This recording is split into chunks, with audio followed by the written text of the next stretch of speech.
How's everyone doing? Thank you for bearing with us. I know we were meant to meet last week and we were having some difficulties accessing our Zoom account. So thanks for bearing with us this week. We're going to meet on Google Meet this week, and hopefully by next week, we will be back on Zoom as usual. I see a couple more people trickling in. Welcome. All right. Well, this is our first town hall of the new academic year. We really wanted to host one that just focuses on kind of having a couple of conversations about starting the year, about goals, questions. I'll just let a couple more people in here. All right. So first and foremost, welcome back. If you're here for the first time, I'm Camilla. I'm the community manager and sales vice president here at now Montessori Thrive. And we're also joined by our new CEO, Donna. I'll let her kind of introduce herself and talk a little bit before we get started on the town hall. All right, Donna. Thanks. Well, hi, everyone. It is absolutely great to be with you all. Some of you may know me from historical events here at Montessori Thrive. I've been privileged to be a speaker a couple of different times, but I am now the CEO of what used to be Nido Marketing and our brand new model, Montessori Thrive. We asked all of you, what did you need? What do you need as school owners, school leaders? And pretty much everyone came back and said, time. I need time. And what that translates for me as a school owner for 24 years is we need to find a way to help you with the things that take you away from the families, the children, and your staff who need you. Because what do we do when you're in the office at a school? You get pulled out of the office all the time, right? You're either substituting or you're on the playground or you're meeting with parents. And the time that you need to run your business gets smaller and smaller and smaller. So we looked at Nido Marketing and said, marketing is great, but marketing's not enough. Marketing is not enough. Yes, enrollment is necessary. But there's all those other things that you have to do to run a business and keep the customers once you get them that we can help with. And so by rebranding ourselves as Montessori Thrive, the umbrella, then we become Montessori Thrive, the community, which is amazing. All of you that come here week after week and share both your time, your talents, and your resources.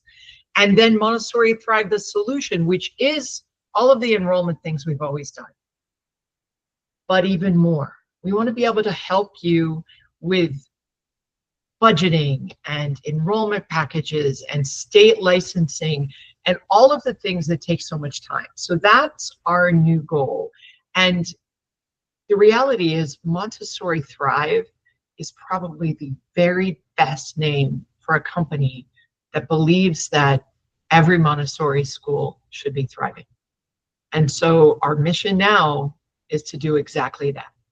Help you become not only a better Montessori school because you have more time, but also to live your life, because being a leader in a Montessori school can take 7 days a week, 52 weeks a year, and you deserve to live a little bit too.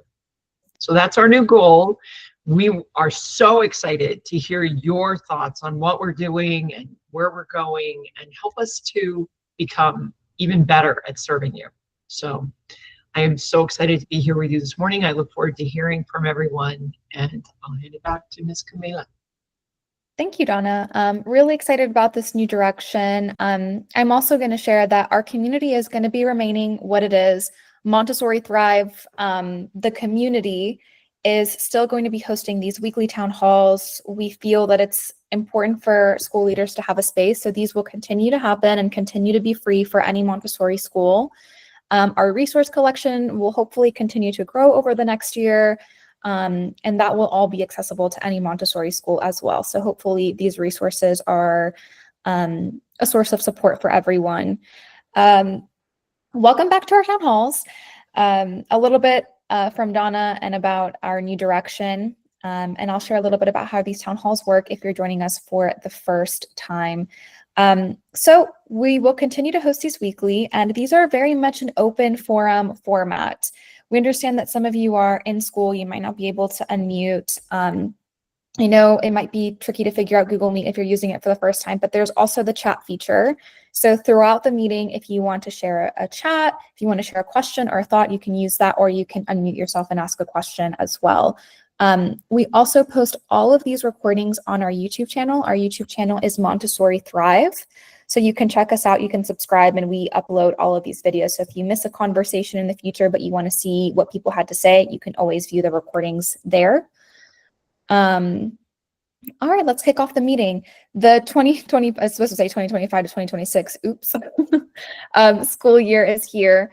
I would like to start by asking just a couple of questions to check the temperature on how people are feeling about the new school year. So what has gone really well during this kind of these past weeks or a month if you've been open since August?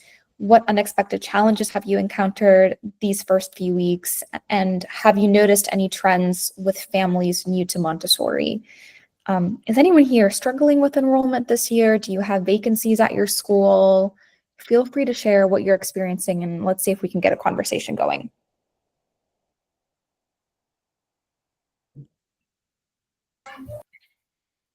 Hi, this is Syra with Crabapple Montessori in Alpharetta, Georgia. And we have experienced some unexpected challenges. This year, we had our re-enrollment process that happened, but I think a higher number of families kind of withdrew last minute. So, there's always the retention factor, of hoping that families will stay and complete the cycle the way it's designed, as opposed to leaving for kindergarten. And, we always expect that we'll have some not continue, but just the fact that they re-enrolled, but then withdrew over the summer probably was a little bit higher than normal. And also withdrawing for the pre-K year. Maybe, I don't know if Georgia enhanced their pre-K program, or, it's a free pre-K program. And, but that was more than average. It's one thing to leave for kindergarten, but families who started with us in the toddler program and then joined for 1 year of primary, but then left for pre-K. Those were a couple things that we saw pop up. Interesting. Is anyone experiencing something similar? Yes, I'm Dolores, and I'm from Northwood Montessori in Texas, in Houston. And Syra, I experienced kind of like we've experienced the same. Even once school started, some children that didn't show up, and we were like, what's going on? And then we got the notice that they moved on or something had happened in their family. And I think we're finding out it's for, not everyone has the same reason for leaving, but it happened to be during the summer or at the beginning of this year. And we did have definitely a lot more kindergartners that we lost, and pre-K children, the same as you. So, and most of them did leave because of the siblings. The siblings may have stayed here through kindergarten, including first grade, but then when those older siblings moved, just logistic wise, it worked better for the parents to just also move the younger child. Here, MSL is also saying lower enrollment, but early childhood classrooms have settled really nicely and pretty quick, pretty positive. Well, I see it as a trend. I meet with a lot of schools every week, and I think it is happening across the board. Unfortunately, these kind of last minute, pullouts, or we're going to go with a free option. Unfortunately, that is something that is happening in several communities. I'm not sure what it looks like state by state. I know every state kind of has a different system. All right, so that's something to note.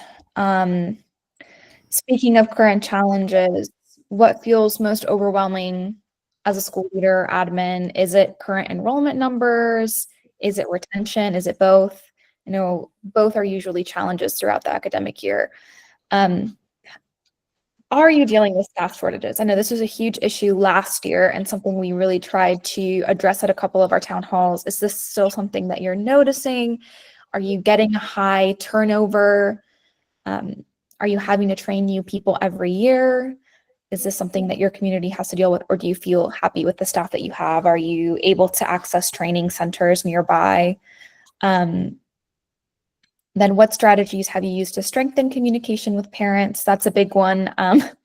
I know sometimes it's hard to get parents to read messages. Is there something that maybe you developed that has worked to reach out to those families? Is there a system in place? Maybe it's SMS messages, emailing, speaking in person, hosting events. I'd like to see what's happening here. We've used, so we have an app called Bright Wheel. It's kind of like a messaging app, and you can do all sorts of things there. However, what we found out last year is that our newsletter, for example, was not getting read. And people just get an excess of emails and texts, and they are from everywhere, not just that. So I think they're just easy to ignore, or they get overwhelmed. So one of the parents actually came up to me, and I think listening to parents is a good thing. You know, you don't have to follow everything they say, but they do come up with new ideas. You have younger families, you know, I'm older, so it's good to hear and to listen what they have to say. And she suggested, and we were doing this in the past, and then we stopped to kind of be paperless, but she did suggest to do a paper form newsletter. So now we do 3 ways of communication. We have a communication folder. We do print out the newsletter. It does have a QR code with additional links. It has a tree link to other things, to the longer articles, but it's a 1-page quick read of the important dates and things that are coming up. We also send that one on Bright Wheel, so they have it, and also through emails. So there's no excuse now, oh, I didn't know about this.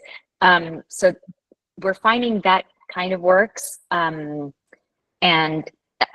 one thing that I know a lot of schools were implementing before, and because I was an admin that was doing classroom until last year, and head of school, and head of the board. So it was very difficult for me to manage everything. But last year I did step out of the classroom. So this is my first year as just head of school. And one of the things I started doing is the breakfast. And that, I think, had an amazing, I mean, we just had one, but that had an amazing turnout of, I mean, people just were coming and mingling, and it just happened so nice. And I think that's what people are needing, that community feeling, and that's where they share ideas. And I also got to hear them, right? Because I was very removed when I was in the classroom. I felt like an ostrich with my head down amongst the children. So that worked for us. So an in-person event, and then really covering all your bases in terms of communication. Has anyone had a similar approach? I know those kind of like coffees in the morning during carpool, things like that are successful. Camilla, I have a question for Dolores. Sorry. Oh, go ahead. I would just basically wanted to have a follow-up question for Dolores before we go to the next topic, Camilla. I just wanted to know how often you have this breakfast, this session they talked about. So I opened the year with a full breakfast, and I sent little invites that were printed. And now what I'm going to do, there will be monthly, but it will be more like a coffee now, and then maybe do a quarterly breakfast. So quarterly breakfast, and then the other one's just coffee on a Friday, and just a drop off. Mm-hmm. That's a great idea. So just a couple of things. So we do all of those things with communication. We actually just put out our first newsletter from administration today. We've been kind of working on it. But our teachers do a monthly newsletter for their own classrooms. So whatever's going on, what their themes are for the month. So our teachers are really good about doing one for their communities, but then we have one coming from the office. Some of our growing pains this year was we expanded the physical space of our elementary classroom. And last year we had 11 children in elementary, and this year we have 30. So we're, it's been a lot. We have 2 trained elementary guides. One completed her AMI certification and the other one is finishing up an AMS certification.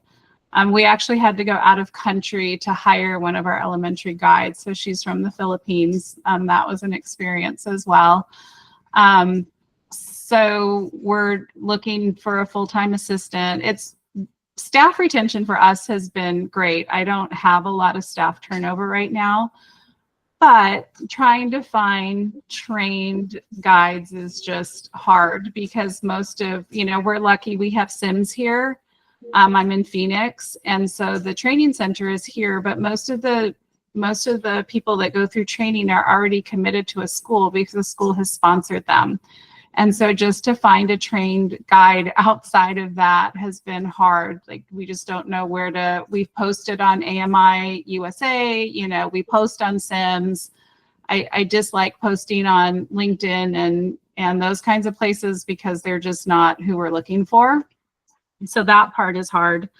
But we're doing a lot of things, and we know that what we're in the middle of right now is because we have 15 kindergartners, we know that the room that we just expanded for elementary, we're going to outgrow next year. So we are in full swing of building a new building to keep growing the school. So we're going through a lot of growing pains right now, but all positive.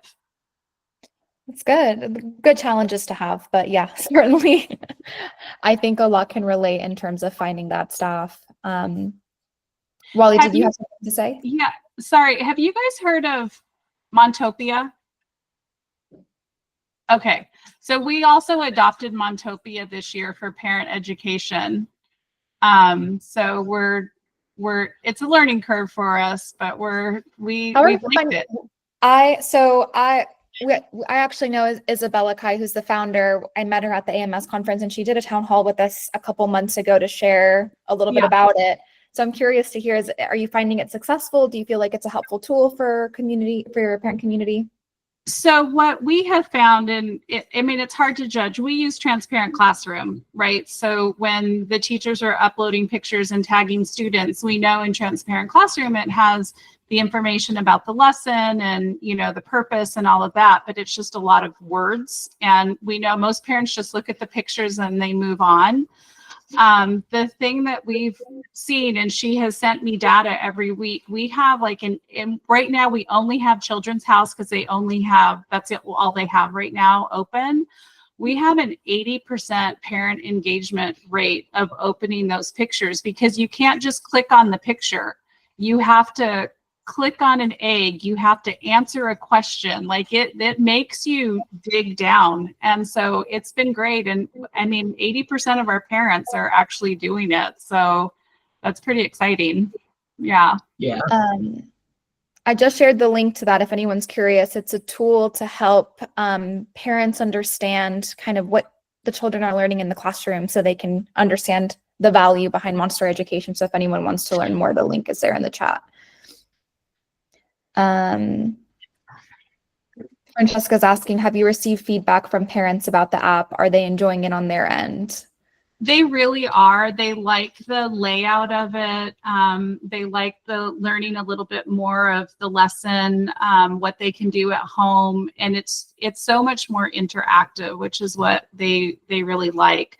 They were a little annoyed at first having to actually answer a question before they could move on. But I think that they're okay. It literally takes just as much time to, click on something. So, and I will tell you that Isabella at at Montopia has been so receptive to all of our feedback, because it's a learning curve for the teachers, and we all know that teachers it's just hard to learn something new and find the time to do all of that.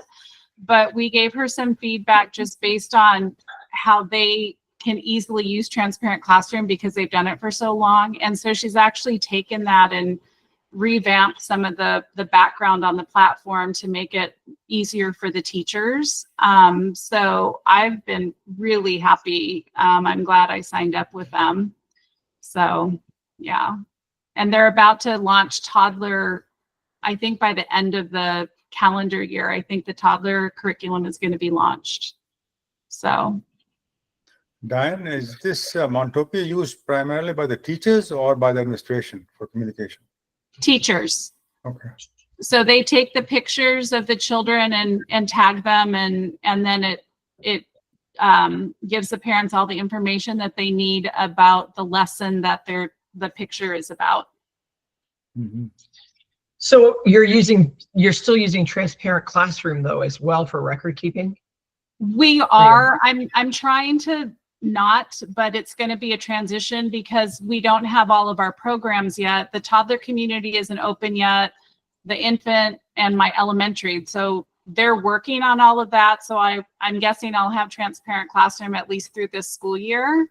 And we just recently switched to ProCare for billing. So, but just a lot of changes. Right. And is anybody using Montessori Records Express? I'm curious because they're doing both now. Donna, we are using it for primary. We've been using it for a while. So for the primary, the way it is, the primary uses MRX, and then for some reason, the elementary teachers wanted to use Transparent Classroom. So we have basically two different systems. Unfortunately, I would have liked to have one, but that's, as a matter of fact, MRX has gone through a lot of transition. They've made things a lot better, a lot more useful. And especially the main problem with Transparent, for MRX used to be reporting. Reporting was a challenge. The teachers had to jump through hoops to get the reports they wanted. But looks like that has come a long way, and it's working out well. The teachers seem to be happy. So yes, we have stayed with them for, I think, at least 5, 6, 7 years. And Transparent Classroom, the elementary teachers, as a matter, it's very interesting though. Elementary teachers, the lower elementary teachers, 2 of them like Transparent Classroom, but then the upper elementary teacher elected to go with MRX. So it's kind of a real hodgepodge. Can I ask what type of training do your elementary teachers, specifically the lower and the upper, that like different record keeping? What kind of training? Are they all AMI, AMS? No, they're all AMI. Right. Yeah. All the teachers are AMI. But what is good about that is that 2 things. One is that if you bring in a new teacher who has not been experienced with MRX, Dave is very useful. You can basically, the owner of MRX, you can go through the training with him. He'll spend whatever time you want, answer any questions you have, any time of the day, 7 days a week. And that's one thing that annoyed me about Transparent Classroom is there's no one-to-one person-to-person communication. I didn't like that at all. But looks like our lower elementary teachers seem to like the platform. So it's fine. I said, you go ahead and use it if you want, if you're happy with it. But to me, I think the biggest selling point for MRX, now MRX is a lot more involved, a lot more technical. So that's why a lot of people kind of get scared of it. But their support is amazing. Right. It's just amazing. That's interesting. So I had a conversation with Dave this week, and one of the things he very clearly said to me, and the reason I asked the question I did, is they've chosen AMS as their standard in elementary. And I just wondered if maybe that's what the teachers are feeling. I'm not going to get into a discussion of one being better than the other at all. Sure. You and I both know how we personally feel, but I did think that was interesting because, and now you're saying some of your teachers prefer Transparent Classroom, which tends to be AMI.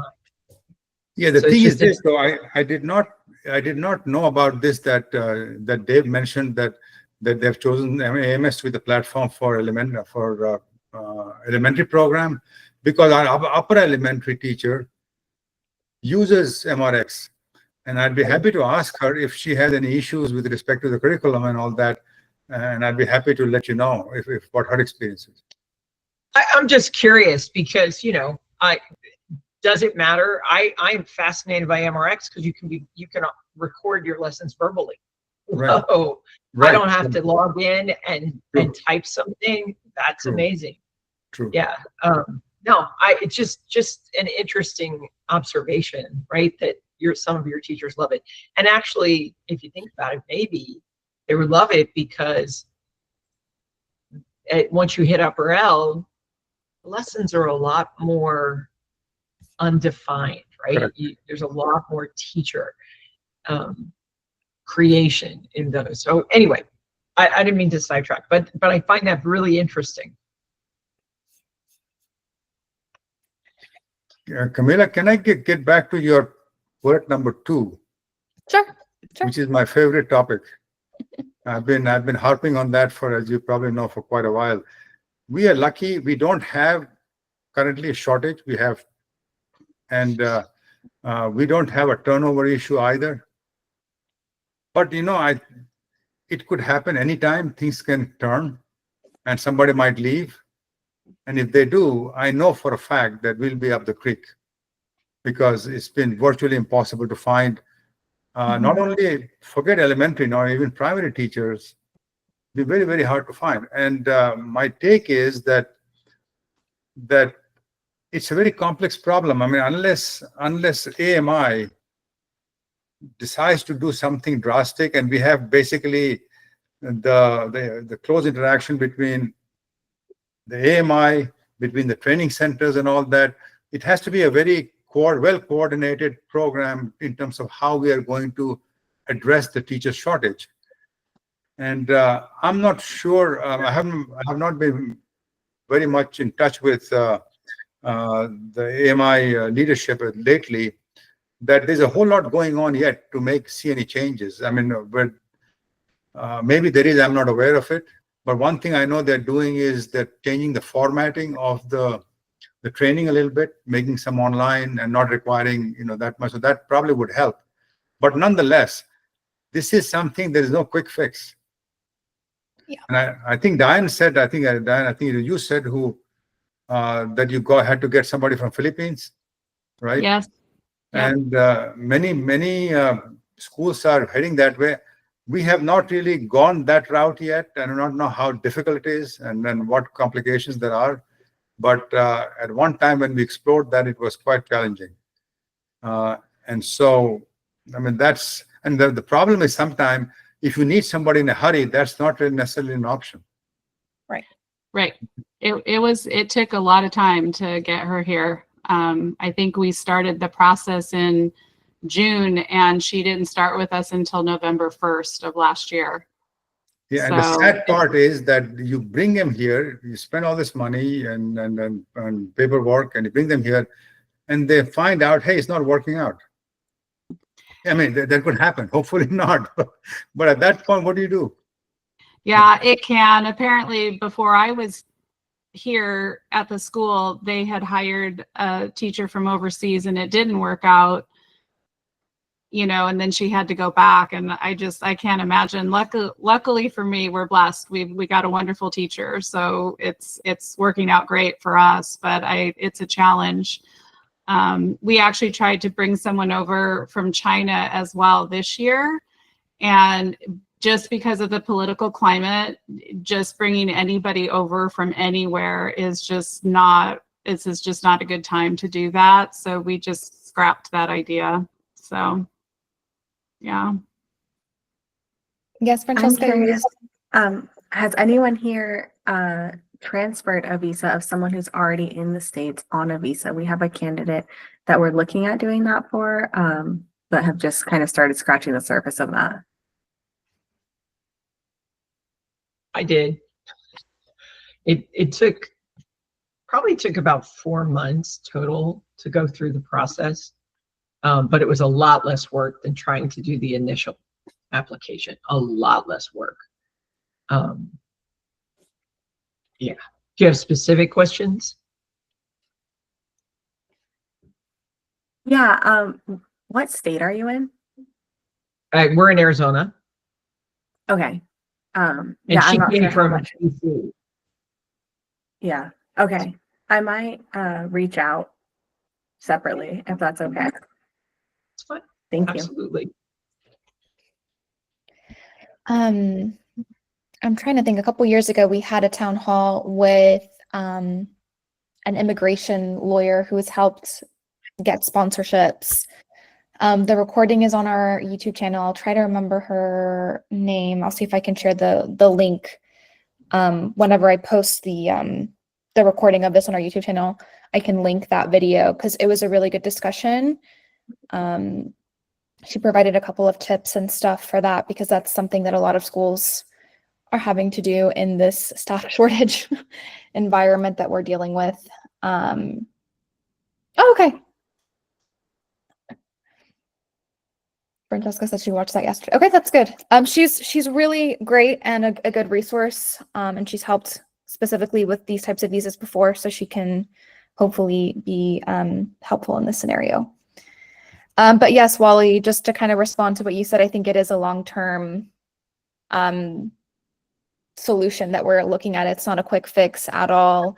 It would be nice if AMI and AMS could do a little bit more in order to create a larger pool of trained guides and assistants for schools to be able to hire from. I think there needs to be a little bit more just awareness about Montessori education in general. Hopefully that's something that they do. I think they are trying to make their courses a little bit more accessible. Hopefully that widens the pool a little bit. But yeah, all I can say is for those of you that do have great staff, retention is an important thing to focus on, certainly. Creating a good community for your staff, making sure your guides feel empowered and happy in your community because yeah, recruiting is tricky. Can I offer one of the things we did? We don't have elementary, so I know that the difficulty in finding elementary guides is much greater than primary. We have a toddler community in primary, but one of the things, we're a nonprofit school, so one of the things that we brought up to the board is to sponsor our staff. So kind of like having the school sponsor the AMI training for staff. So then that's how I kind of was able to leave the classroom to train one of our staff members in the primary AMI training. And then that way you kind of have your own, your own feed of staff members. That worked for us, but we're very small, so. Yeah, I think a lot of Montessori schools are doing it. Yeah, go ahead. And it would be an interesting town hall to do, to discuss how that's working for people and how they're doing it. Because I ended up doing it a whole bunch of different ways. I also ended up in court when I paid for a whole training and the person said, nope, not going to come to work for you. And the court said, too bad, Donna, you're a business, they're not. You can afford to eat it. Which of course a small school can't do. And then you don't have a teacher either. So it might be interesting to explore which ways people are doing it, how creative people are doing it, and what's working and what people have run into, because I do think that that's going to be an issue. We have to find a way to help them pay for it, for sure. Sponsoring them, for sure. Absolutely. Let's make that a future town hall topic for sure. Just about general staffing, strategies, training. How are we doing this? There's more to build on that. All right, so we've discussed a couple of challenges, and we'll continue discussing those challenges throughout the year and seeing if anyone has new strategies, what's changing, what people are implementing. But let's switch over to some goals and opportunities. I'd love to hear goals that you have for this school year, whether they're about growing enrollment or not. They can be personal goals as well. If you could focus on one area of improvement in your school operations, where would it be? What do you feel you want to focus on a little bit more this year? This will help us hopefully get some more town hall topics so we can build on these topics, we can discuss them, we can dissect them. What professional development do you want most for yourself or your team this year? Is there an area that you're looking to grow? I know last year a big focus was more training for children who have special needs or special learning requirements. That was a big topic of last year. Is that something that's ongoing? Do you have something else that you're wanting to focus on? And then how do you plan to sustain a strong school culture throughout the year? So let's talk a little bit about goals, opportunities, areas of growth.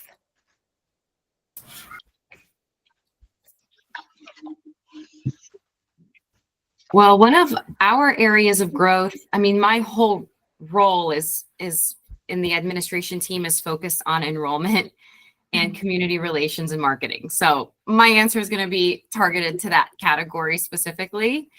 But we've made a lot of improvement on the quality of families that we've been enrolling. That's what I've heard feedback from the teachers, that there's been that they seem a lot happier with the parents in their class that have joined this year as opposed to a year or two, maybe, just because, you know, they have that partnership mindset.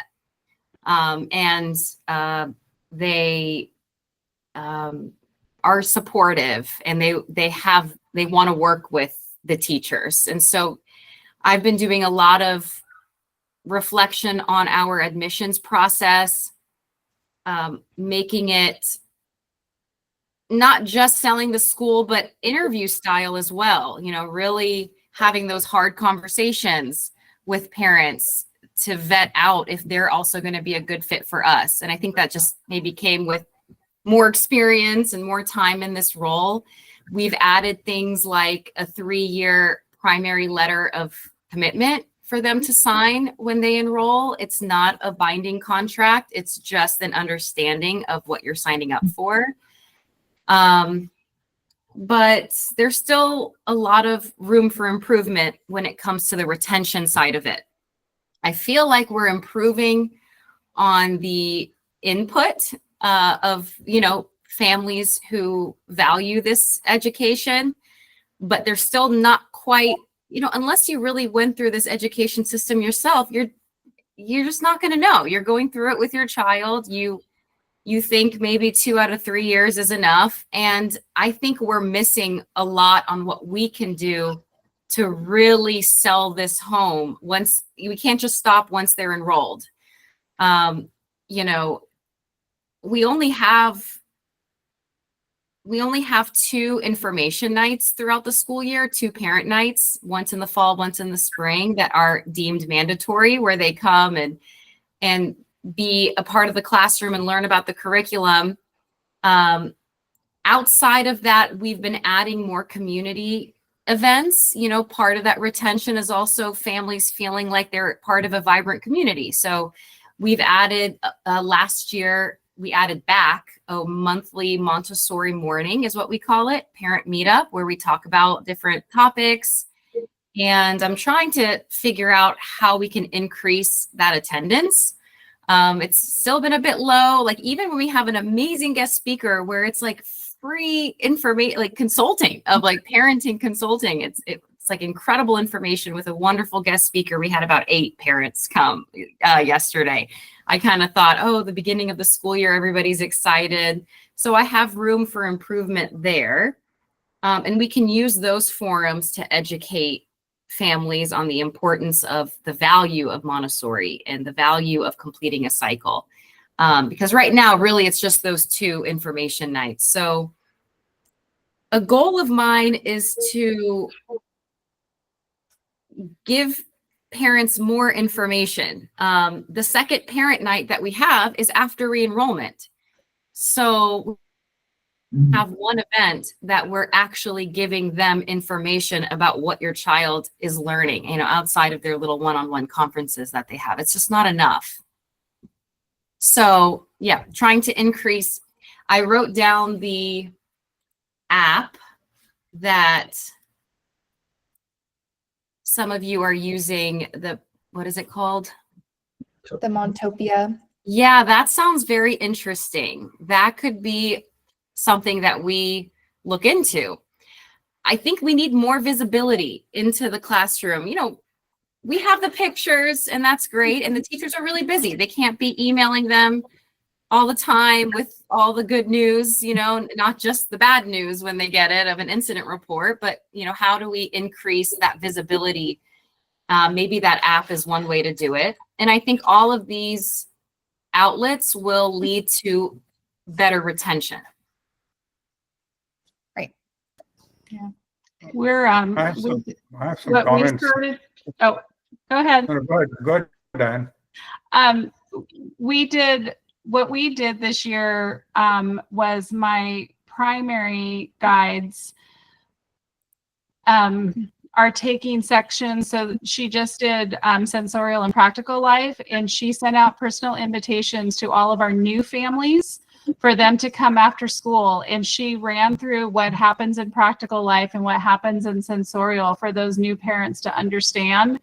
And then they're just going to do those periodically through the year. They'll do math, they'll do language. Last year, we did transition meetings for the 4-year-olds who were going to be in kindergarten so that those parents knew what was kindergarten going to look like, even though they're in the same classroom, but what does kindergarten look like and how is it different? And then we did those same kinds of transition meetings with the elementary teachers for the kindergartners that were moving to first grade. So we're really trying to get more in the face of parents, as we talk about that all the time. It's like a mystery. Our classrooms are a mystery because you're not allowed to go in there. And so how do you make what we're doing more visible?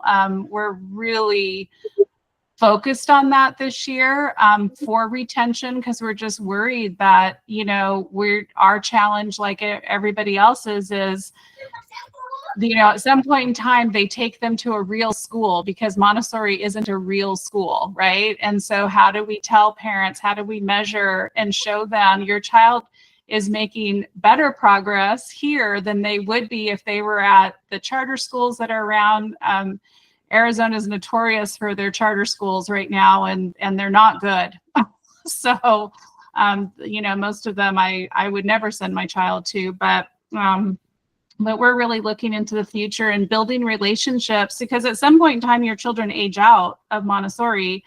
And so we're trying to build relationships with some of the schools around us so that we can say, hey, here's where your child needs to go next. Once they've aged out of our program, they're building a brand new arts high school right by us. And we're really excited to build a relationship with them, because I feel like those are the kinds of schools that our children would go to and thrive in.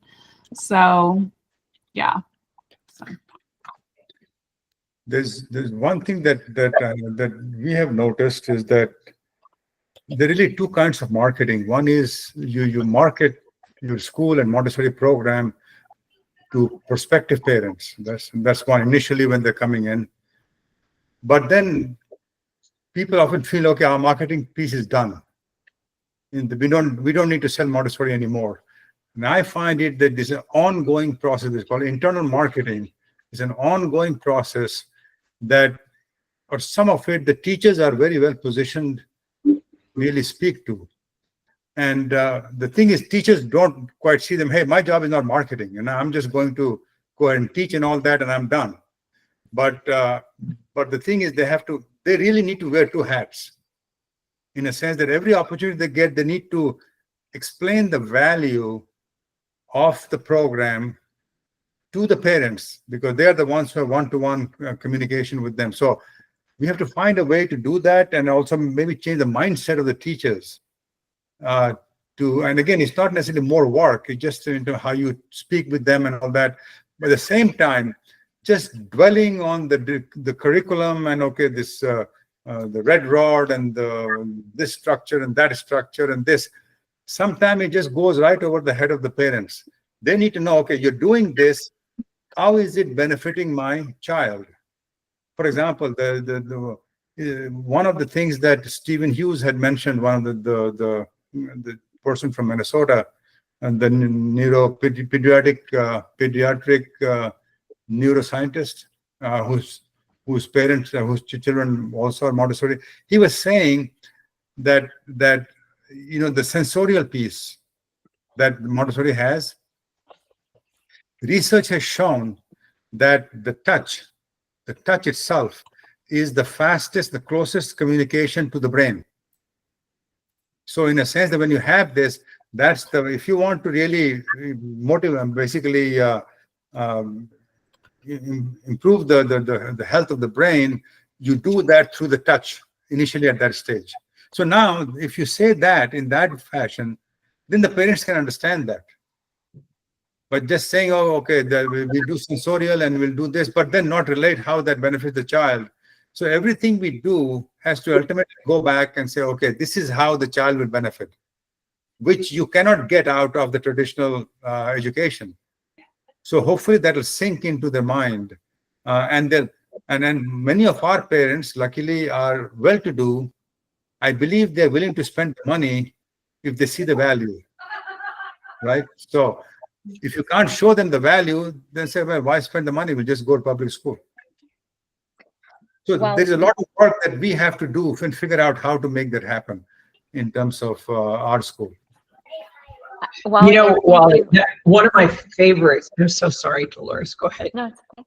No, I think he has a great point. I feel that as Montessorians, we know this language, we kind of have all this internalized.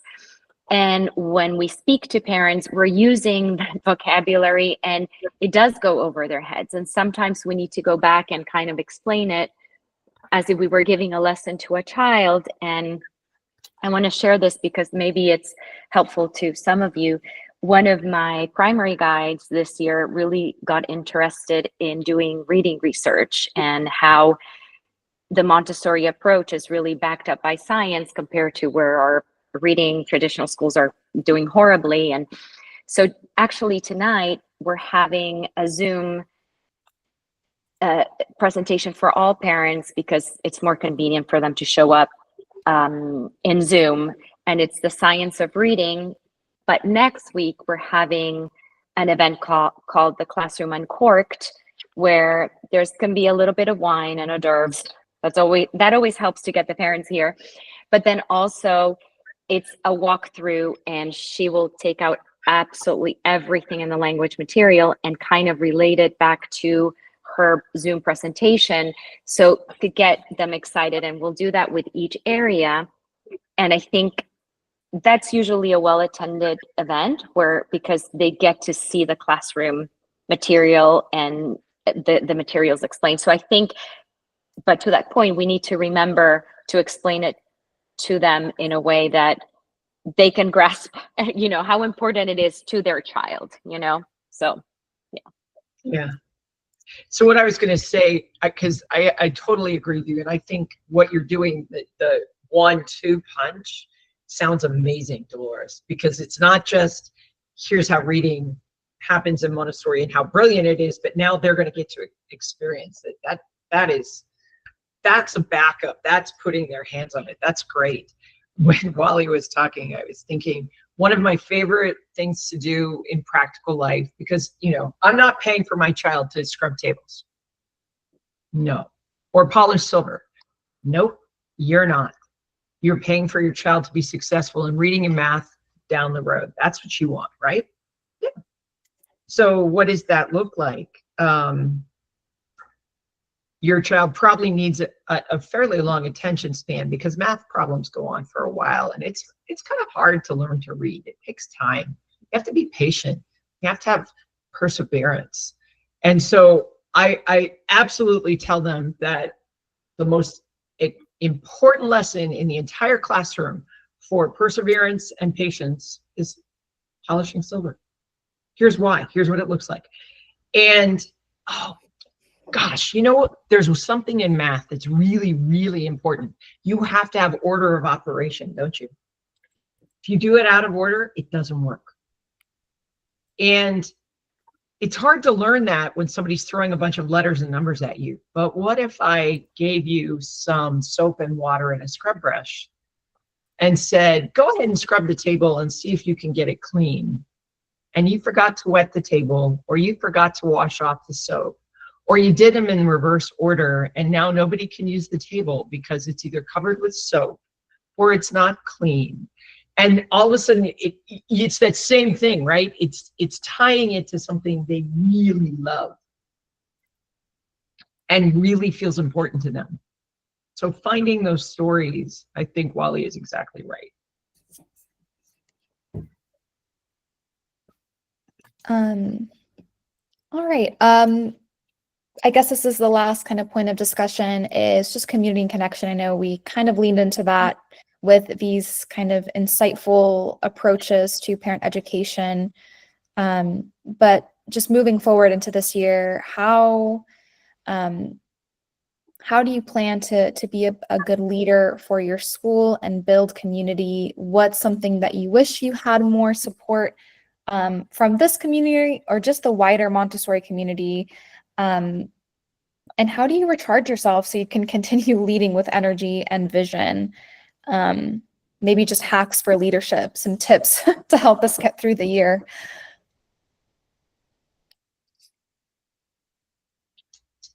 One I thing ask that Sorry, I one just have a thing that really would be quick. helpful- Sorry. No, I just have a really quick question before we get too far away from that app, the Montopia. Montropia. Montopia. When a teacher is uploading a picture, does the app give the detail of the lesson, or is the teacher having to write all of that as well? Like, is that where the value is? Is the app is kind of giving the information Right. based off of that photo? It does. Everything is already pre-populated from what the lesson is about, how it what the goal is of the lesson, and then also gives the parent suggestions on what they could do at home to support that lesson and or reinforce that lesson. Everything's done for them. Okay, that's good to know. Thank you. I'm really While you're on intrigued. that subject, you already have access, right, to Montessori Records Express. They the other day said they've been making videos, and somewhere in MRX, there are videos of every single Montessori lesson being given and described. It would be interesting to see how those compare, right? What Montopia is doing and what MRX is doing, since you already have access to it.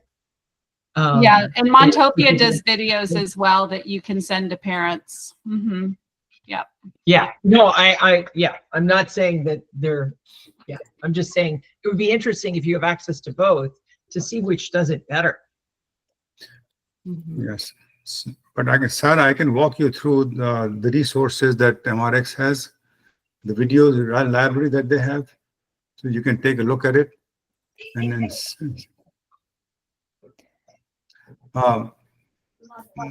one, in terms of your point, Camilla, that you were asking support,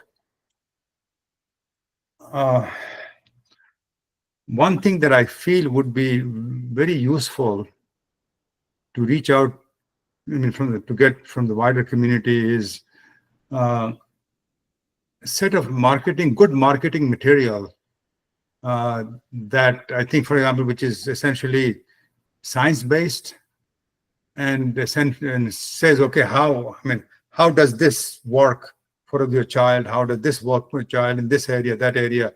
If there are floating around some good presentations, then I think the schools can, rather than each school developing their own, which is very, very complicated, it's not that easy. That would be, what I would have wished from AMI is to make the AMI member schools these kind of presentations available so that they could take advantage of. And they don't have, at least I haven't seen them having it, but again, it's not the traditional Montessori, okay, here are this lesson, that lesson, this, that, but actually, okay, how do you show the value that the parents can resonate. I mean, many of our parents are essentially fairly technical people, right? They understand metrics. I mean, they don't understand this qualitative and all that. They understand metrics. So Right. if you can quantify certain things and show them basically the basis, if you make a claim and if you can have references of where that claim is coming from, that gives it a little bit of legitimacy rather than just making a claim and not have a backup. So that kind of thing, if we can put together, and I think maybe I mean, your organization, Camilla, is in a good position where if you can access some of these things from various members and all that, and we can put something together that all the member schools can benefit, that would be a big help. I think something that we've discussed as we're rebranding is introducing new services. We've introduced new services already, but something that we've heard a lot from the community is really what you're describing as a in-depth parent education for internal marketing. So a service that would deliver kind of course information so that you could inform parents about the value of Montessori, maybe handouts, maybe email nurtures that are all directed at parent education, so that you can retain families. I think that's something that we're working on providing in the future. We want to make sure that while Thrive is kind of loosely that, it would be nice to really expand and deliver much more in-depth things. I think that's something that we at Montessori Thrive would like to provide schools moving forward. Absolutely.